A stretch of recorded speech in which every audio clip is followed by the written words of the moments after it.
All right, you guys, welcome back to Own It with me, your host, Samantha Warren. I'm so excited you're here. If you are a founder who knows that you need support, but maybe you do not know what to hire for, or maybe you've hired people, but you still feel like you're doing everything, haha, or you're scaling impact and realizing that leadership is a team sport, this conversation with my beautiful guest here today with me is going to change how you think about delegation, operations, and partnership.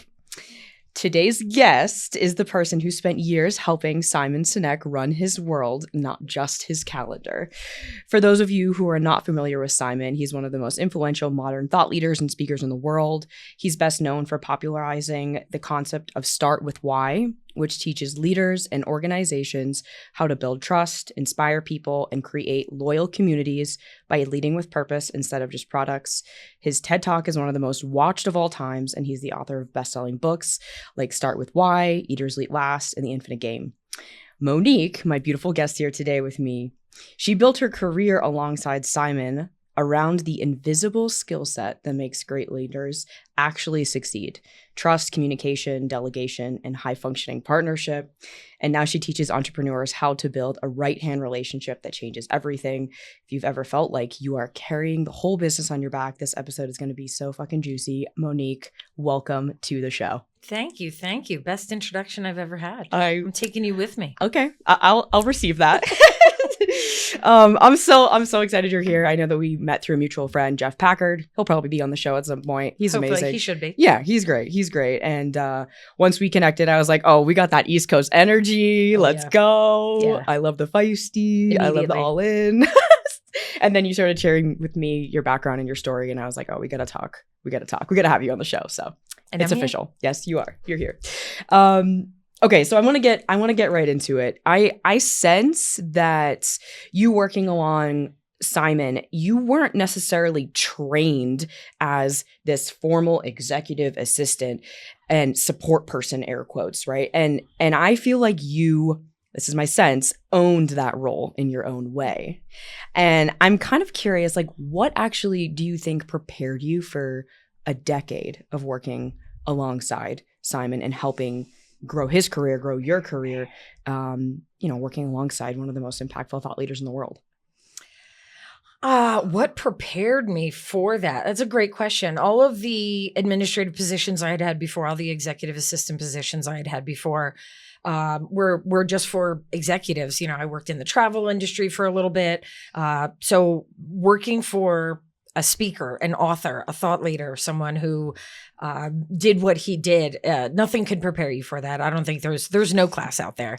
I'll tell you what did prepare me for that was my grit, which came from military father background and, hyper organized parents who just always taught me that grit and hard work will get you what you want every single time. So I'm just that person that holds on and I'm not going to let go. I'm going to figure this out. I'm going to get it done. And he was growing, I started with him immediately after Start With Why. Okay. So he was not Simon Sinek.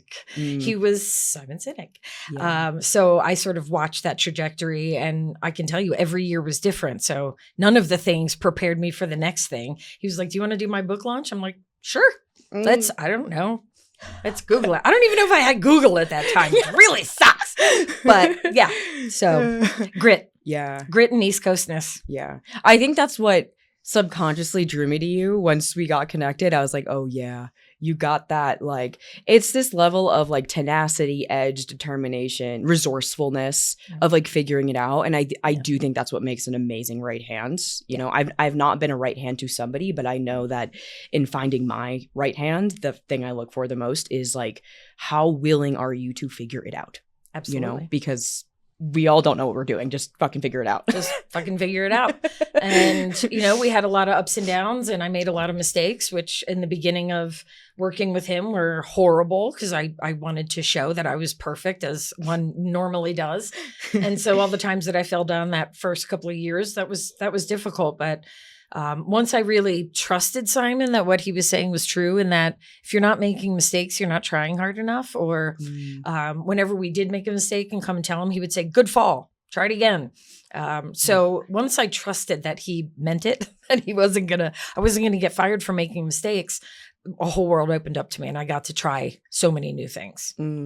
Okay, so I want to segue a little on that because I know that a lot of our listener base has definitely come from a background of perfectionism and thinking that they need to be perfect in order to be successful, whether it's as a speaker, author, thought leader, or as somebody who's maybe supporting an important role, you know? And so how, beyond, yes, Simon telling you like, okay, yeah, failure's okay, how did you personally navigate that almost realization that perfection is not achievable and okay, I'm going to do the best that you can? Sure. I can be really specific with it. Somewhere, in the last 2 decades, I've done a lot of research on myself. I've taken a lot of personality assessments. I've taken skills assessments. I've taken the Clifton Strengths and the, DISC analysis. And I read everything about what my strength set can be, should be. The more I focused on the things that I was good at, the more confidence I built. And the more confidence I built, the less I needed to be perfect. And the more I just needed to be my version of perfect, not this amorphous, I don't know how to contain it. I don't even know what it is because it changes. The mile markers change on what perfect is so often. So I just started to realize my perfect had to be what my perfect was, giving it my best with what I have, with the tools I have, trying my all, and just believing in my own receipts. Yeah. That honestly changed my life. Yeah, I love that. And isn't it wild? Like, I think about the school system that we grow up in and how we aren't taught that focusing on our strengths is the way to grow rather than trying to get everything that we're not good at up to par with the strengths that we have. 100%. It's like, why are we not taught that? Like, it's like, it's so silly to me. And then you become an entrepreneur and you realize, oh, this is just a big game of personal growth. Yeah, okay, cool. 100%. And so how do you uncover what you're good at? And it's like these tests, like you said, Clifton Strengths, DISC, I know human design, Enneagram, all these things. There's lots. There's so many. There's lots. And then once you read them, for me, it was pattern building, reading what, not all of it is correct. And some people are like, well, those tests are not totally accurate. Of course they're not, because they're judging human design and human capabilities, which is almost impossible to contain. But take what you will from each of the different parts. And I saw what my patterns were, and I really sort of leaned into them, not as, and I intentionally made them work for me and with me rather than work against me.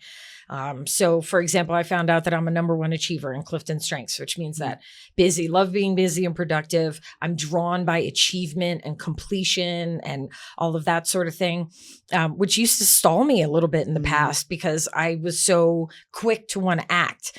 And get things done. Now I'm looking at it as a strength. Now I'm using it on purpose and not letting it hold me back. Yeah, I love that. That I resonate with that of like act first, like just get shit done and then you kind of figure it out as you go. And I think a lot of people that listen to the show want to tap more into that, more of that, like just unapologetically, just go. Like don't think, just go and build and figure it out as you go. So, okay, so let's shift gears. This is actually a perfect segue. I know on your site, and we were talking, you were like, you're the how girl to the why guy, which is so like cute. I know it's not romantic, but it's like cute. I was like, I love this like relationship that you guys had built over like a decade. What do you think is like the real secret or set of secrets to operating at such a high level consecutively, day after day, week after week, month, years? Communication. I know it sounds trite, but it's communication 100%. We had to grow with each other and talk about it and not be embarrassed about what we were going through or embarrassed about the things that we were scared about. We were able to say, I'm a little nervous. I'm scared to do that thing. And we would calm each other down. And so, if we didn't have that type of open communication where we could just be real and have our real feelings, I don't think I could have survived that job because it was hard. It was long. I was 80 hours a week. I was on the road 200 days a year. So if we didn't have that ability to turn it off on occasion and just sit together as friends, I don't know if it would have lasted as long. Wow. Yeah, and I don't think that part of a team is talked about much. I think, at least in my mind, and I feel like people watching and listening are like, there is this feeling that the leader needs to have it all together and then just tell the team what 100%. the fuck is up. 100%. You know? And I've actually felt a lot of shame around that not being the way that I've operated. I have very much let my team into my heart to be like, good. Hey, this is where I'm at. But I've always questioned that. I'm like, am I sharing too much almost, you know? And I think that, I mean, I guess the truth is no, because it's worked and the team has continued. So but I think that when we think about leadership or we think about the CEO of a company or we think about that person in our minds, this, you know, amorphous idea, it does feel like they need to have it all together and then here team, here. But that's not really how it works. That's not how it works. And that's not how you scale. That is how you stay and play slightly small. When, you know, if I can add to my even last question, it was communication and it was trust. There was a lot of trust. He trusted me to do my job. Yeah. And that I knew how to do it. And I trusted him to do his job. He didn't try to do my job and I didn't. Well, he did try to do my job. But anyway, you know, again, sitting in your own spot and trusting the other people to do it is something that is lacking in the executive C-suite world now. They think they need to be a part of everything. They think, you know, if they don't have their hands in it, it's not going to be done right. And, you know, they might be right, but what's the version of right? It's your version of right. Their version of right could be better than your version of right. Yeah. So we're kind of shutting that down when that happens. Most partnerships do fail that I've seen from communication and trust. Yeah. So interesting. I think that that's something that everyone needs to hear. Like, I'm just like, damn, it's, yes, being able to have the hard conversations or the challenging conversations about where you're actually at. And then both sides of that partnership, Simon trusting you, you trusting him, that is like, I mean, it's like the fundamentals of relationship, you know, even in like romantic partnership, it's the same way. And I think the more that I've been building team or seeing teams or helping people build teams, and I know you help people build teams now, it's like, it is so much just like a romantic relationship. Oh, 100%. Especially when in an executive assistant position. I mean, we know your social security number and I know when you're fighting with your wife, you know, I know everything about you. I know more about you than you did. Most of my executive asked me what their social was or what their frequent flyer miles were. So it's a very specific relationship. And, you know, from my side, the admins are never taught how to do it. But I also think from the executive side, they're never taught how to do it. This particular partnership with an assistant type of administrative worker, it's different. And if you're not taught how to delegate, how to communicate what this person is going to do, how to let go, any of those real trusting partnerships where you're in a duo kind of a situation, doesn't even have to be an assistant. But really being able to trust each other to do what they need to do and that they're capable of doing it and listen to them. Yeah. So how does it could be the leader, it could be the EA, like in this role, how do you suggest that they let go and trust? Here's my East Coast answer. Just do it. No, start small, honestly, to start small, start with some innocuous things, start with a flight here or there or a hotel here or there. Just start with the little things that, you're able to describe what you want from it. It's not a question or it's not a secret of what you want. You can say to someone, I want an aisle seat. I want this kind of hotel. I want this kind of meal. Great. So start with some small things and build the trust from there. You've got to see proof. Yeah. So the proof is in the pudding, but you have to start somewhere and it has to come from the executive. Please stop making your EAs like chase after you for things to do or ways to let go or to communicate with you. Please stop. Yeah. You know, it's so good to hear it from your perspective because a lot of our listeners are entrepreneurs or leaders and they need someone like you know? I have things that I need to tell you all. Yeah, that's why you're here. I'm like, please tell us how to be better leaders because we aren't taught this. Like, unless you go to a leadership thing, but still, I don't even think that a lot of leadership training really hits upon these things of communication and trust, which I've realized are my biggest, like, fuck, I got to work on this. Yeah. Like, I thought I was a good communicator and I am, but in the scheme of how much communication you need, it's not enough. It's like more. And it's the same with trust of, how willing am I to let go of control? Sure. And, you know, giving the projects or the tasks or whatever and starting to see the evidence that it's working, and then I can hand off more and more. And I think like you said, the baby steps of, okay, let's start with something that's not going to break you. You know, if someone books the wrong hotel, okay, great, you can just move it on. But, and before you get to a book launch, you know, before you hand off, I'm sure, a whole entire book launch to someone. Exactly. Let them book your hotel first. Exactly. It's something that can come with instructions too. Right. Hand off those things that you can actually say, I want this red, I want this purple. Can you make this bigger? Can you change the font?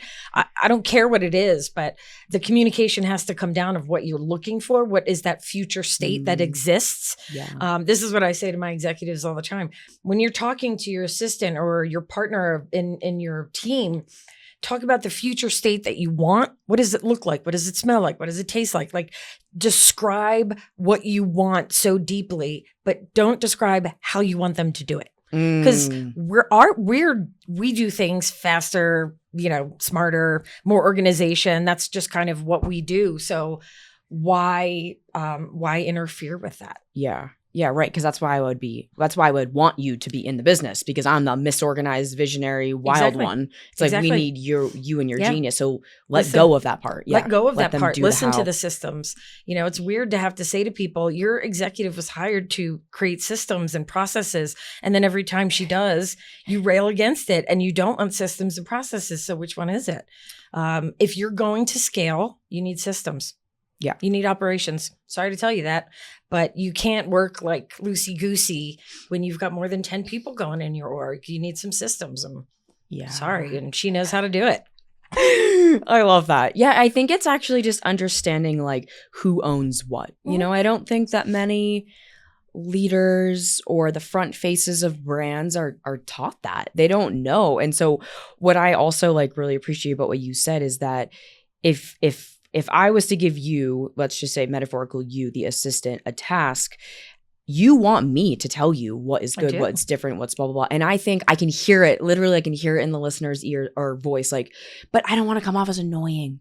I don't want them to think I'm blah, blah, blah, blah, blah. And I've even had to micromanaging. I've even dealt with that myself, of when a team member does something and I want it tweaked a little, or I want something, I'm like, ugh, I should just fucking do it. Or like, no, it's fine, Sam, just don't work. But then I'm like, no, because then it doesn't get better. And so how do you help how do we navigate that? I don't know if it's a limiting belief or it's a self-judgment thing of like being too particular, but like, how do you suggest we work through that?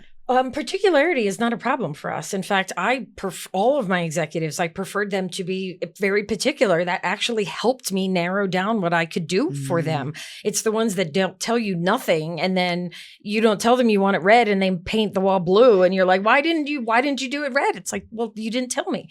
Right. So when that feeling of micromanaging happens, it can sometimes be because you're trying to tell them the process of how you want it to get done, rather than this is what I want it to look like. This is what I want this to sound like. This is what I want my listeners to feel when they're done. Let that person go through the process and figure out how to do that. And again, you have to speak these things out loud. As an administrative partner, if my executive didn't tell me when I was doing something that they didn't want me to do, if they didn't give me feedback, I would have done the same thing over and over and over again. Right. I needed the feedback. Can you tweak this? Can you do this? Can you make it like that? Sure. We don't mind the changes. It's, can you change it? But then you don't tell me how you want me to change it. Yeah. I think this is empowering and very liberating for the leaders listening to be like, oh, we just need to tell you what we want. Yes. The end thing.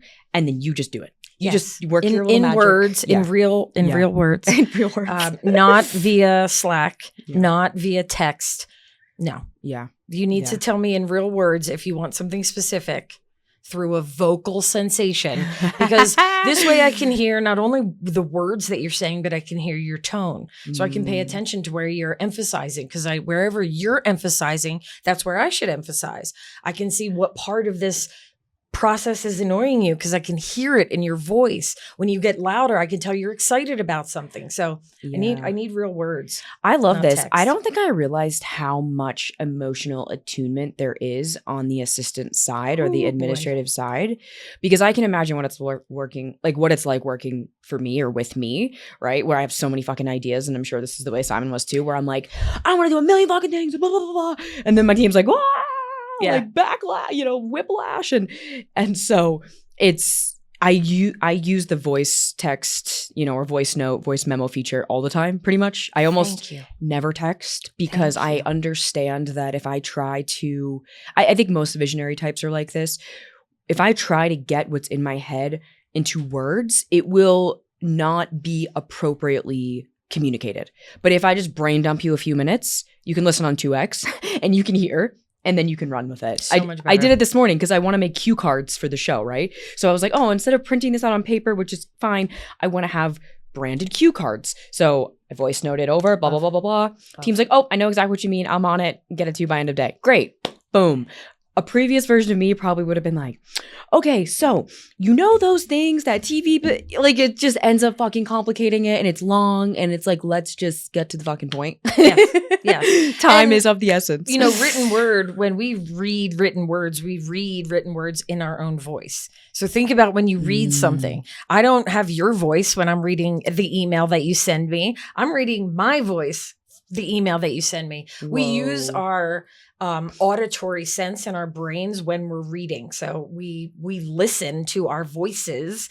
And so again, if I've had a rough morning, if I've had a bad day, if the kids missed the bus and the thing happened and what's it, when you send me that very easy email, hey, can we get cue cards? I might go, oh my God, she's got a new idea every day. I don't know what's going on. I'm going to read it from my mood, my emotion, my perspective. But when I hear your voice and I can hear how excited you are, and again, that inflection, what word tone you're using changes the whole thing. Oh my God. This is the biggest permission slip I've probably had on the show. I'm not even kidding. I feel like everyone is going to be so excited to just voice note their team now. Voice note, Voxer. There's so many Telegram, different ways WhatsApp, that anything, if you can in person, if you can't through Zoom, if you can't through phone, and if you can't then voice message, I would venture to say, unless it's 2 sentences, don't text. I love this. 2 sentences. If it's like yes or no, I'm happy with a text message, but not instructions. Yeah. I love this. Okay. So I want to know, like, is there a signal, maybe it's subtle or it's obvious, when somebody really needs an executive assistant or someone to come in, like that you've recognized in your, decades of this?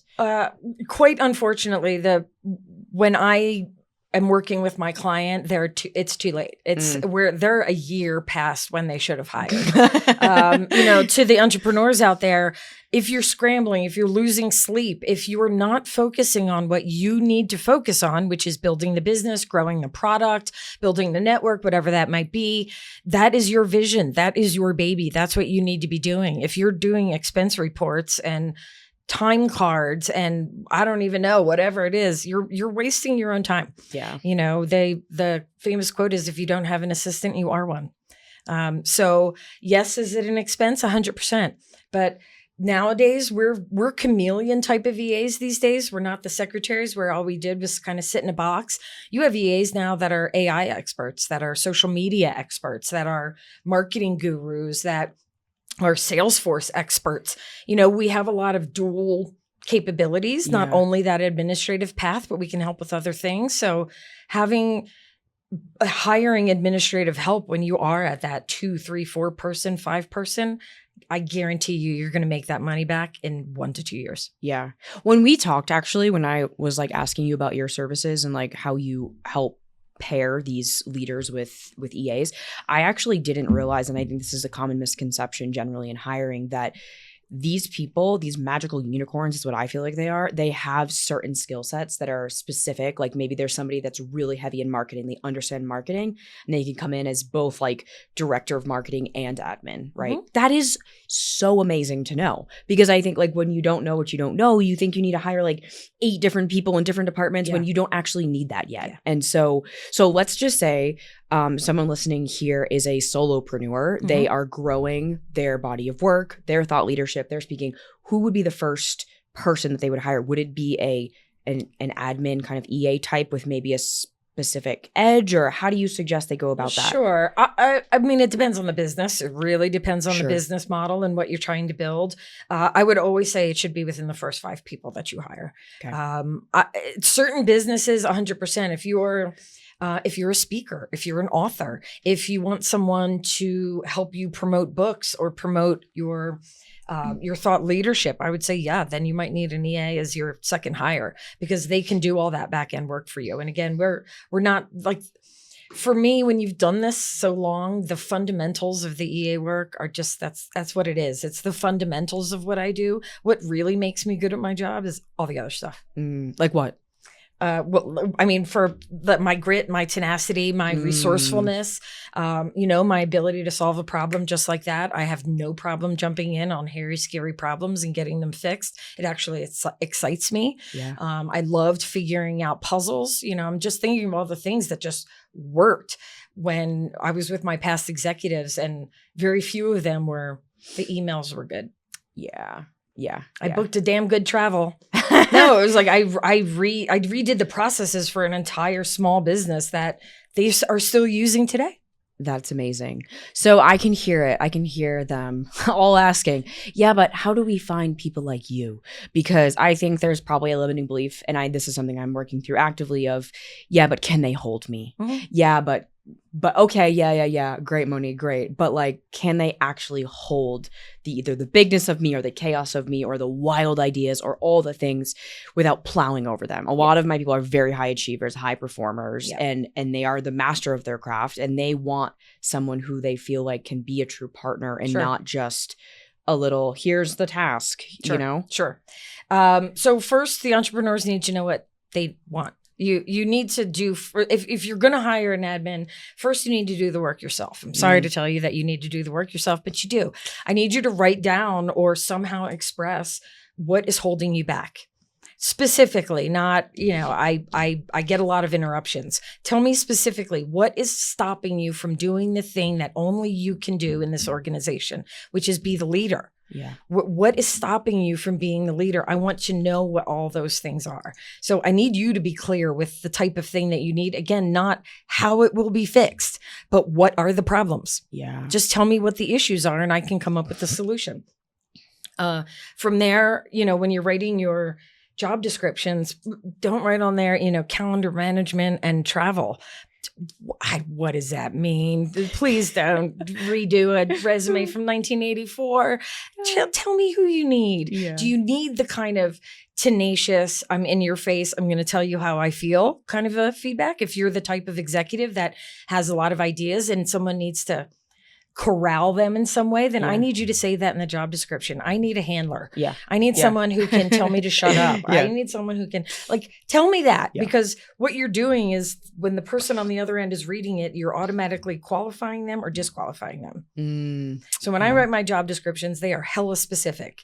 This is who I want. Personality, skill set, values, tenacity, work style. Because then I'm getting the people that look at that and go, hell yeah. That's what I want. So write your job description as if talking specifically about who you need. You'll attract more of who you need. Yeah. And then participate, ask questions. This is like manifestation 1-on-1, but for team. Like I think that when I manifested my now husband, I remember writing down word for word, like every way I wanted to feel and what I wanted him to be like. It wasn't so much what I wanted him to look like, because I knew that wasn't how I ever successfully manifested a husband. Sure. And so what I recognized is like, how did I want to feel in that partnership? And what was I doing with him? And I remember writing like, adventure buddy, we travel, we do cool shit, we're active, blah, blah, blah. And also he makes me feel relief, at home, safe, provided, blah, blah, blah, blah. And that's what I got, right? And it's like kind of the same in this is what I'm hearing. But I think we have to have the permission to be as detailed as we want to be. Like there's not this is too much to ask for. Sure. And I know a lot of women feel that way. I think a lot of men have no problem expressing how much they need or what they want. And not always. Depends. Yep. It depends. It totally depends. But I work with both men and women that are rising in their thought leadership careers. And it's like, the men have an easier time, from what I've witnessed, asking for what they want. Sure. The women are like, oh shit, like, can I have all that? Like, can it really be that Am good? I deserved right. of this kind of support? Yes. Hell yeah. Yes, you hell deserve fucking it. yeah. Because guess what? I love my job.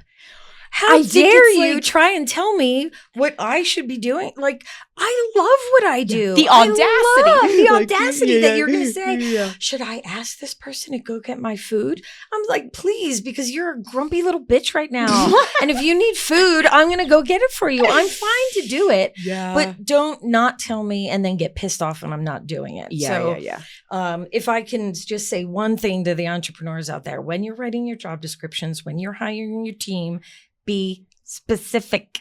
Yeah. Because when you're not specific, then you complain that you have 2,000 resumes.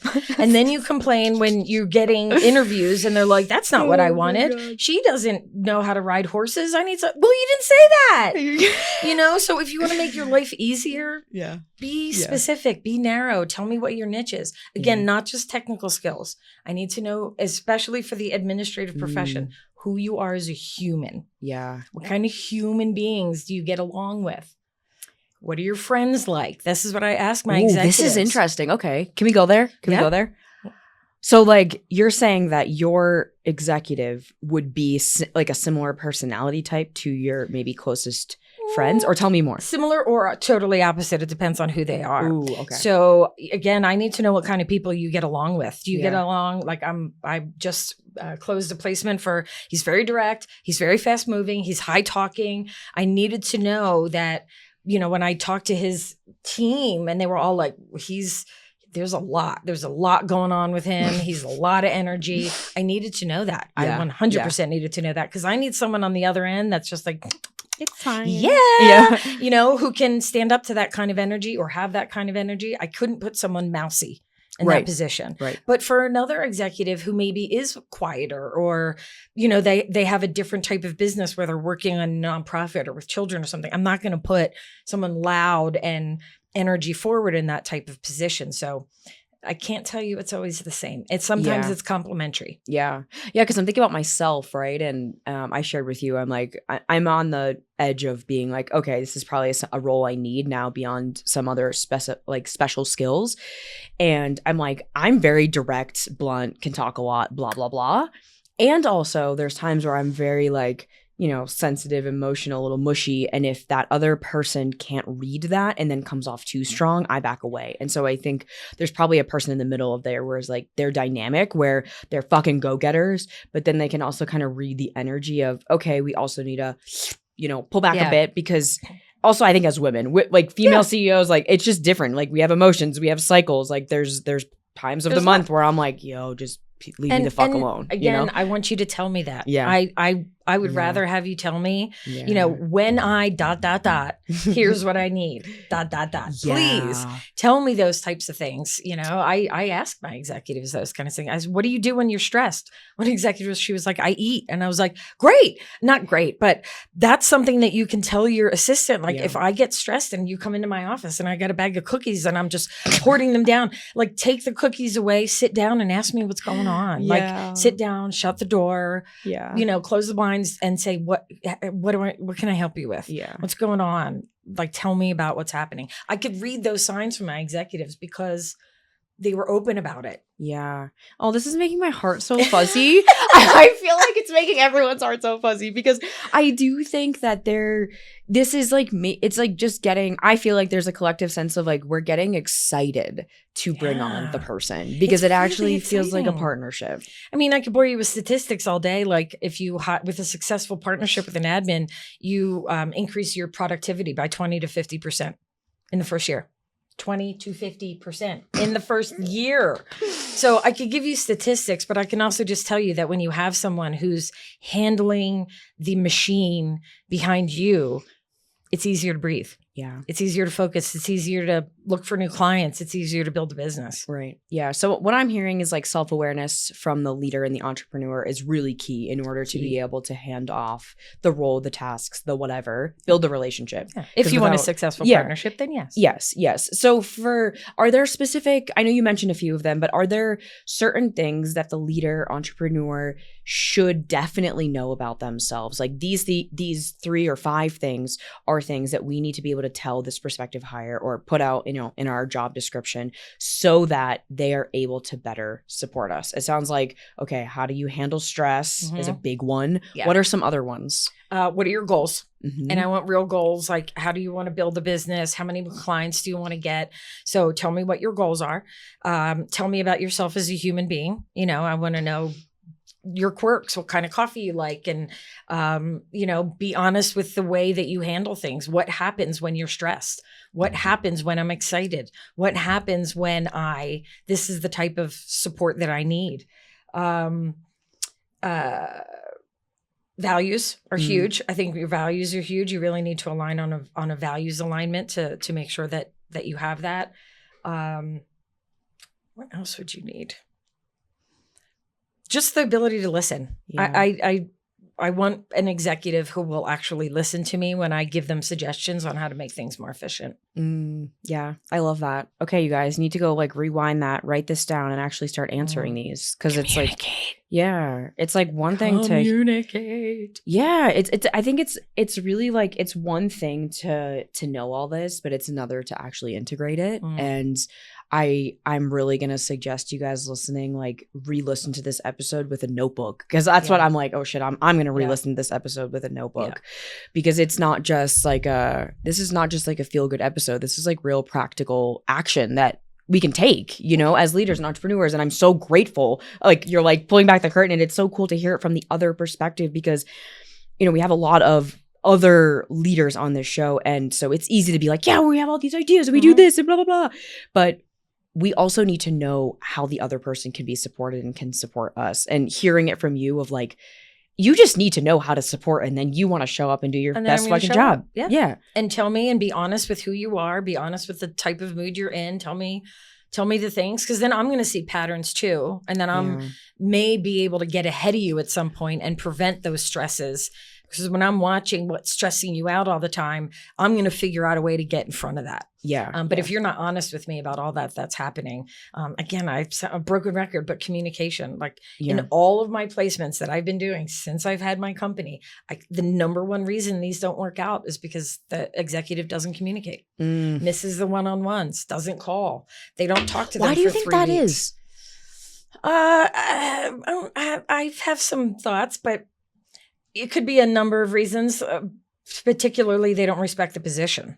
I can tell you, if you don't respect that position and you think we're just coffee getters and typists, then sure, you're probably not going to communicate with me. You've probably also not had a successful partnership with an EA before. So you don't even know what the shape looks like to go in that direction. But missed one-on-ones, no feedback, no reviews.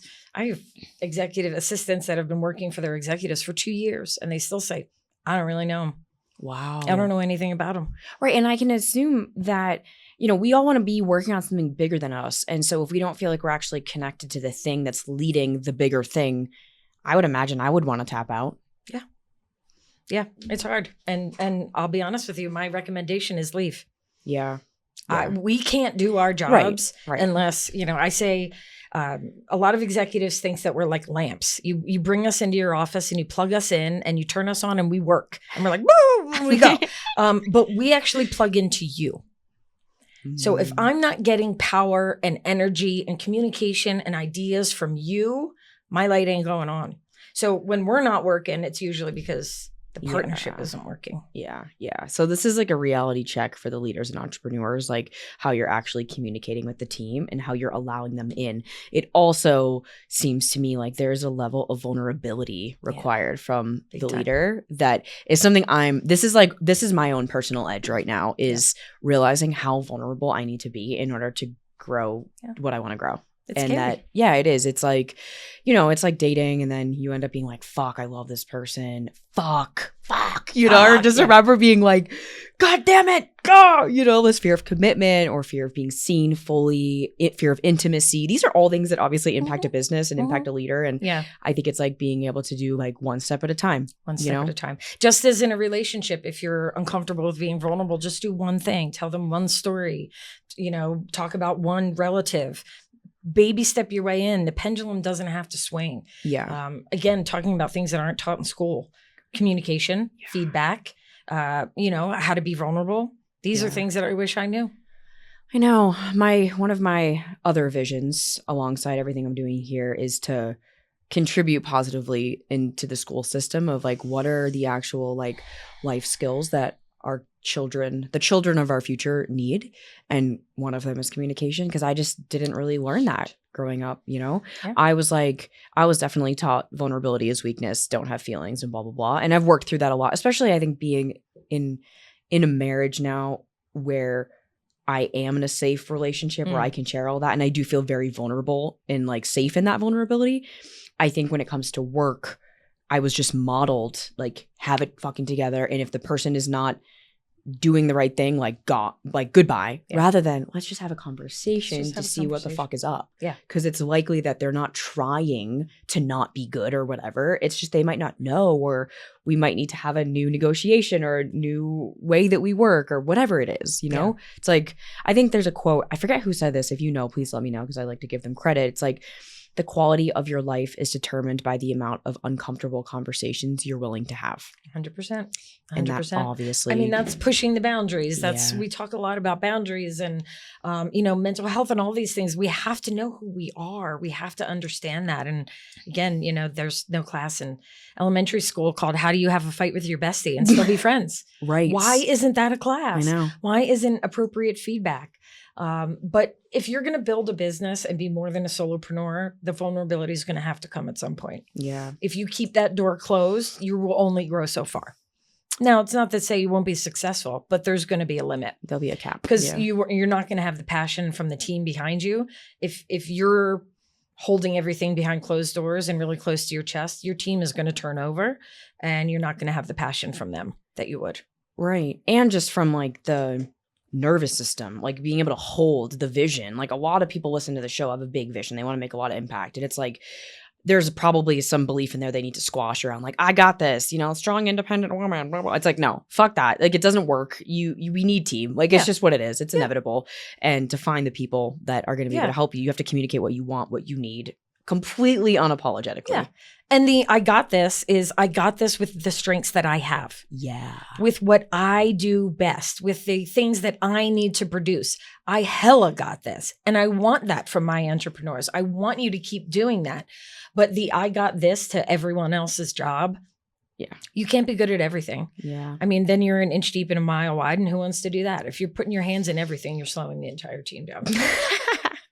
Yeah, I think it's. Did I hit a nerve? No, it's good. It's like, this is exactly like I've kind of had this come to Jesus moment over the last. I've had a variety of teams over the last 10 years, but I'm really now moving into the like, okay, I'm building like my team that's gonna go with me, hopefully for the next decade or two of my career, right? And not just a VA that's over here, that's whatever. It's like, no, these are like ride or die people who are obsessed with the vision, who are just like, they're in it and they're willing to get messy and that messiness of building something. Yeah.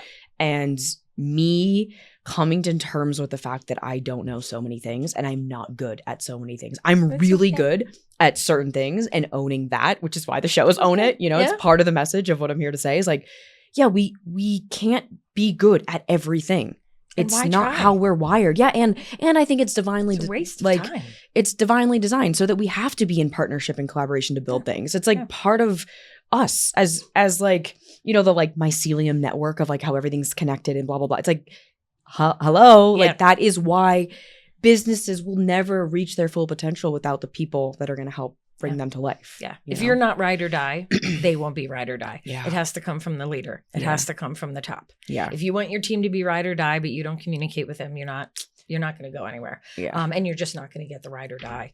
And with the weaknesses, how I describe this to so many people, I say, with your weaknesses, with the things that you're not good at, put them in a little glass case and hang them on your wall. Because we need to be aware of what our weaknesses is. We need to be accountable for our weaknesses, but we do not need to spend our hard-earned time and energy trying to bring our weakness all the way up to a strength. You're wasting your time. Lean into your strengths. All you have to do is with your weaknesses, just figure out how has it gotten in your way? How has it stopped you? What successes have gone by because of those weaknesses? And then put something in place so that doesn't happen again.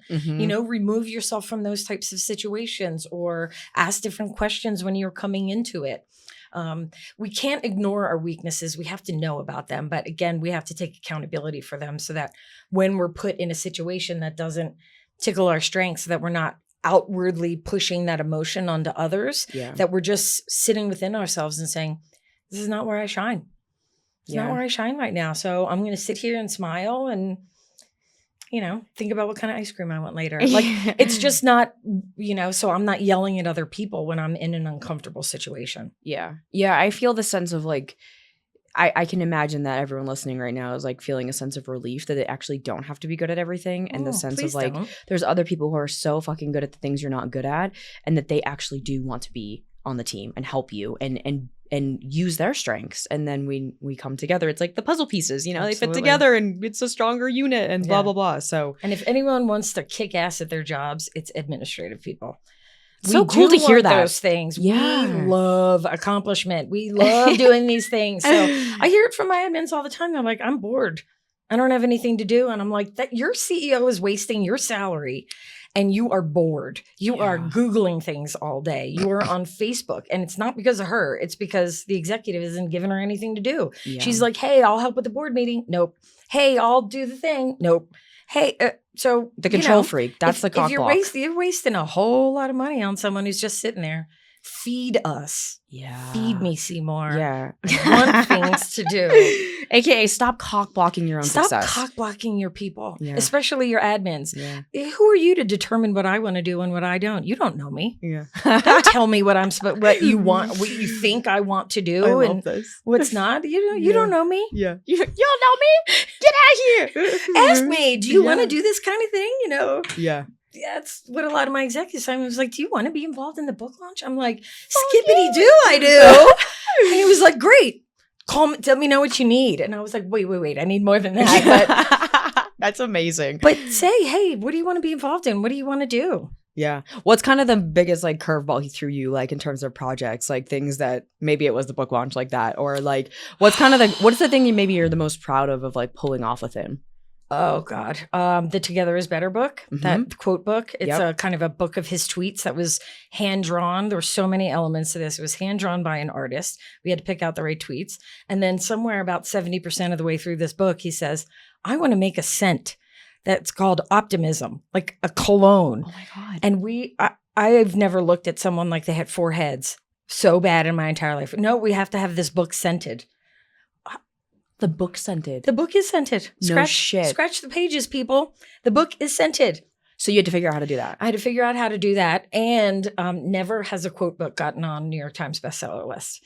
And I got it on the bestseller list. So I remember I was on the plane heading back after the launch, and I got a text from Simon that said we hit the #1, and I was on the plane like, you just start crying. Yeah.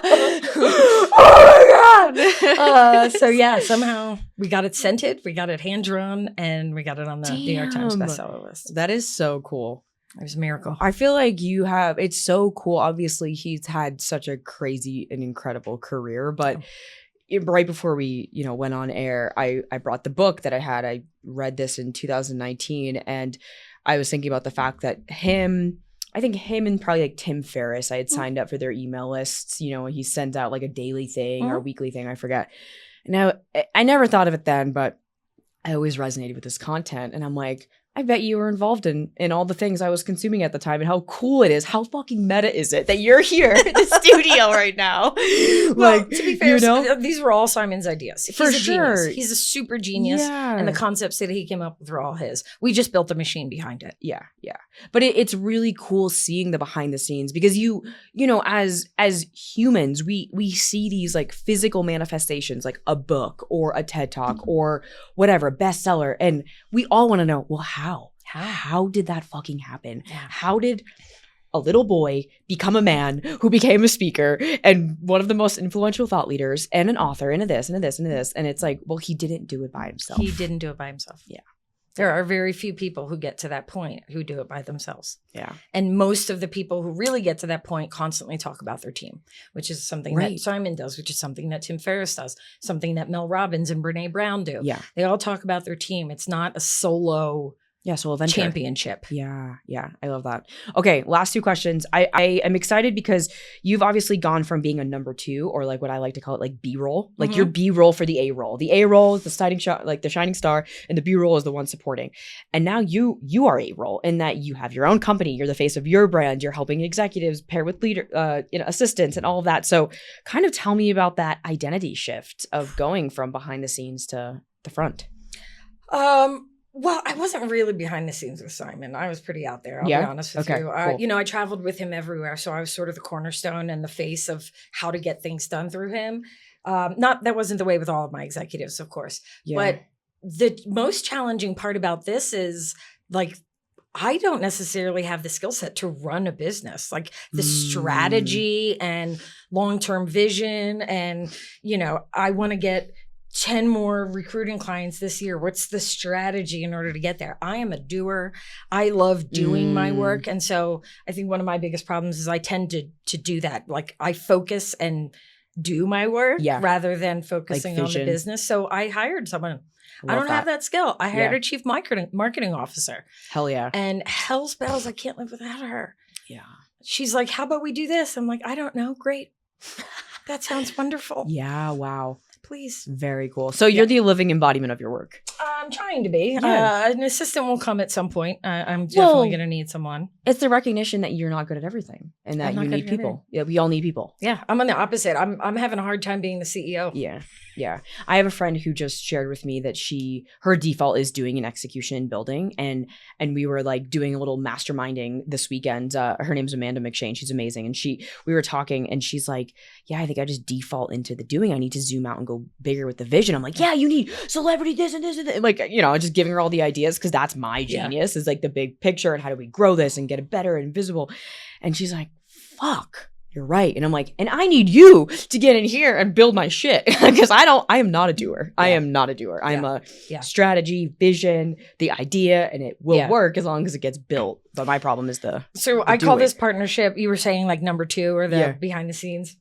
I think this partnership is really like an architect and a builder. Ooh, the architect has the vision. They see the house. They see the building. They know what color it's going to be. They know where the shutters are going to be. They know where the front door is going to be laid. They have this vision of the house, but the builder's the one putting every nail in that drywall. So it's just a different skill set. If you didn't have the builder, the architect would just be drawing pretty pictures. If you didn't have the architect, the builder wouldn't know what to build. So Monique, this is so good. Did you know I was an architect before I became an entrepreneur? No. Like actual, yeah. So this is a very resonant analogy. Well, hell yeah, there you are already the architect. Yeah. You just need to hire your builders. I got to get my builder. You got to get your builders. Yeah, and the builders need the architects. And the builders need the architect. We need each other. We can't, what a world would be if it was all type A people like me in this world. Oh my God, how annoying. And if it was all people it was all people like the executives in the world who, are the visionaries and not the getter done, we wouldn't have any structure. For sure. We wouldn't have any, processes in the world. Ideating all day. There wouldn't be buildings anywhere, There'd be like huts that we walked into or something. I don't know. We'd still be cavemen. That's literally what my building would look like. Or not look like, but that's how I would build it because I'd be like, fuck this. You need both. You need all kinds of people. I love this so much more than the number one, number two, or A role, B role, because it feels like there's a more of an importance on one of the roles where they're both really important. Yeah. Like they both are really important. And I think the ego coming down from the executive and from the leader, and then the confidence coming up from the assistant to be like, okay, the architect and the builder are both needed. We can't complete a project without either. And they're it's not one and two or A and B. Right. It's architect is number one and the assistant is A.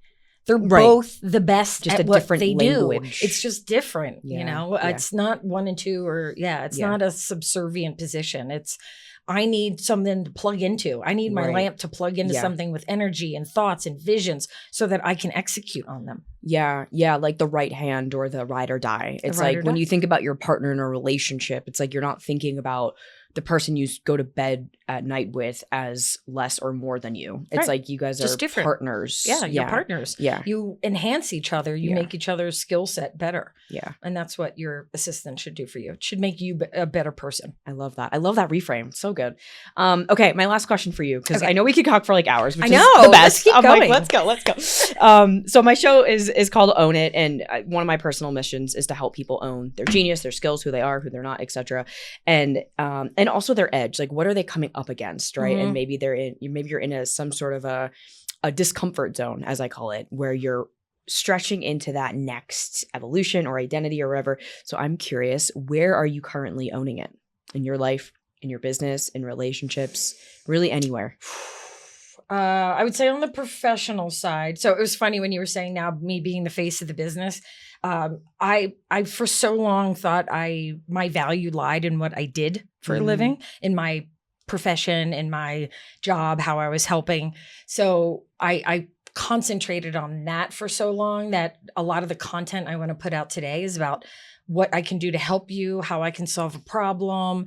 And my chief marketing officer continues to say, take a stupid reel of yourself and just walking your dog and doing something. People want to get to know you. I'm like, no, they don't. They don't want to know me. They just want to know my content. Yeah. So I'm stretching a little hard and actually like, do people care about me, Monique? Or is it really just like how I can help you? Yeah. So I'm stretching out of my comfort zone. I love that. Okay, this is so fun, because I feel like I've gone back and forth between either going really hard on the personal brand or really hard on the value, and I feel like I've married the two, and now I'm in that great place. But personal I think brand, I'm trying. My CMO is hella trying with me. I'm giving her props.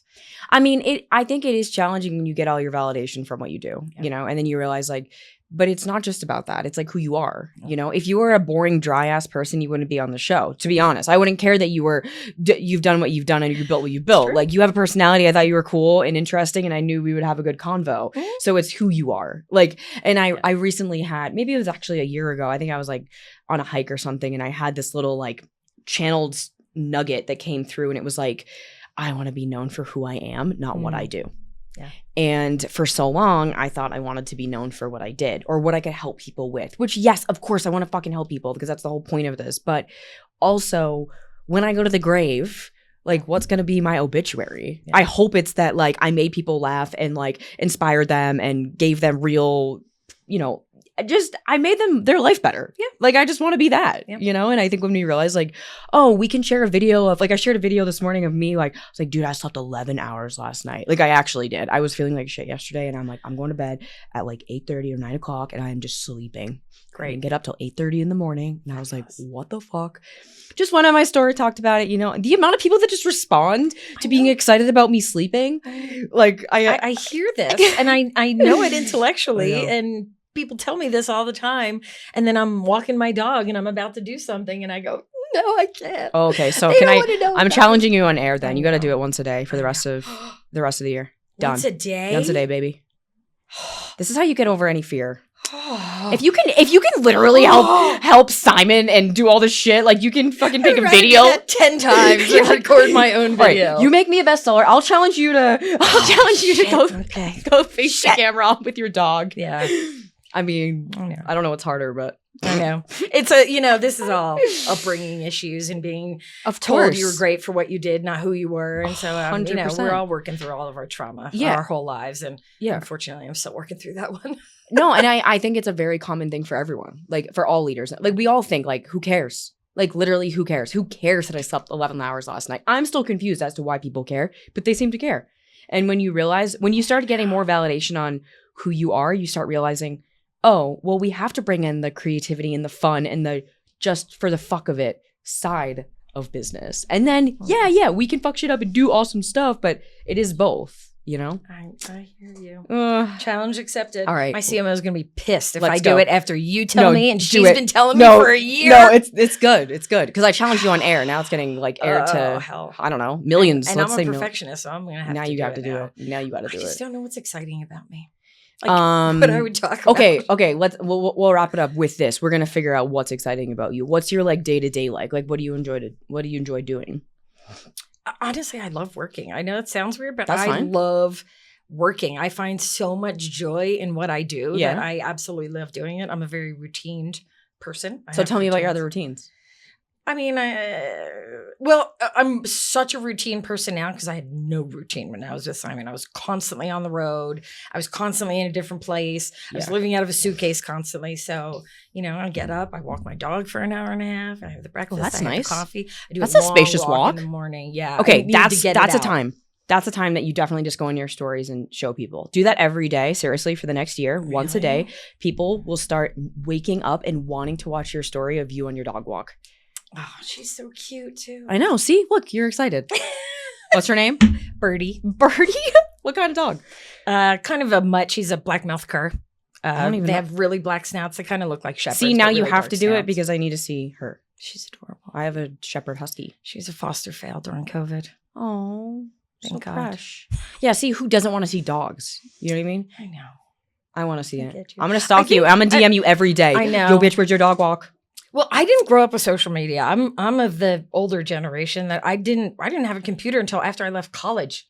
So I'm yeah. 47, and Damn, So- girl, you look good. See, you need to show 47. us your skincare or whatever else you do to look young and stay young and vibrant. yeah, I'm just turned 47. So, things are just different now. Yeah. Life is just very different.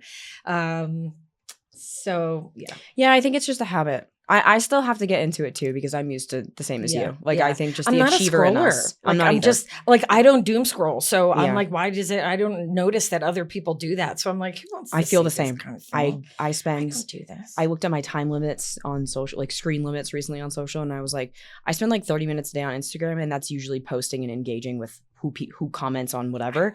But I don't If it scroll. wasn't for my CMO, thank you, Devin. I wouldn't have anything on social.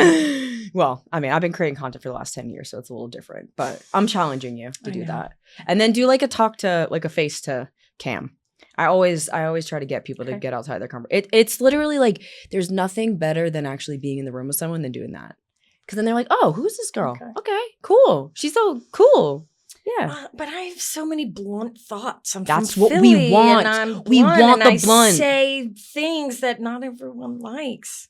Yeah. Here's one thing I wanted to say the other day. I'm going to say it on your show. Yeah, let's go. For all the women out there that have children, if you are friends with someone who doesn't have children, don't ask me when I want to hang out. Stop texting me and saying, when are you free? Because I'm going to tell you Monday or Tuesday or Saturday, and you're going to go, no, I got little Jimmy's thing. Tell me when you're free. Oh, I love that. And because you have more things going on, you have a different type of routine, and I totally respect that. Yeah. So I'm a little bit more malleable. All I got is a dog. Yeah. So that's something I wanted to say. But then I was like, oh, I'm going to get hate mail for that one. No, but I bet so many people are going to appreciate that. I'm not a mom yet, but I know that that's going to happen. And then I'm going to Hey, when are you free? I'm like, oh, geez, you got a baby on your boob. Don't. Yeah. I don't know when you This comes got back your to thing. communication. See, it's like all these sidebars on communication of like how to fucking communicate. It's my hot button, Yeah. Sam. Yeah. Okay. So there's going to be like a communication little nugget that you're going to do on your stories. You're welcome. Your CMO. What's her name? Or his Devin. name? Devin. Okay. Devin, you're welcome. Yeah. I miss her. She's on maternity leave now, and I'm like scratching at the door, waiting for her. I'll to be come your back. stand-in CMO right now. Oh, There you please. go. Once a day. She'll be like, why? How? What happened? Who's this jerk that made her do it? You're welcome. Yes. You're welcome. Monique, thanks for being on the show. This was so fun. This was so fun. I know. We I do feel this like again. I think what we're gonna do is pretty sure we're gonna start a hotline where people can call in with questions. And I think it would be really cool to call in with some questions around team and Love that. this whole dynamic of communicating with team or how to manage certain Love things in the team. this. Maybe we'll have you come on for part 2 and we can have you I answer. love questions. Okay. Yes. Okay. Please. I love the Q&A thing. Okay, amazing. For sure. All right. As long as the Q people want a blunt answer, want the real answer I don't that's going to think come they'd out like- of my mouth, not some sugar-coated No one here wants version of sugarcoat. it. They're all too like go-getter to like, they don't have time for the sugarcoat, you know? Yeah. That's like what the show is called, you know, it's about. So, hell yeah. Okay. We're going to put all your info in the show notes so you guys can go check out Monique. Thank you for being here. Thank you for taking the time to be here. Thank you for having me. This was so fun. Yeah, it was so fun. And you guys, if you love this and you got value out of this, please take a screenshot, tag both of us on social media so we can repost it and then share our walks or whatever the fuck we're up to, and shout you out. And we're getting up there, guys. I think we just surpassed 145-star reviews, working towards 500. You guys are helping me make it happen. Let's go. We're making this number one, and I'm saying the caveat of the number one female hosted show in entrepreneurship, because we need more female voices in business. Amen. You know? So thanks for being part of this, Monique. And love you guys, and we'll see you next week.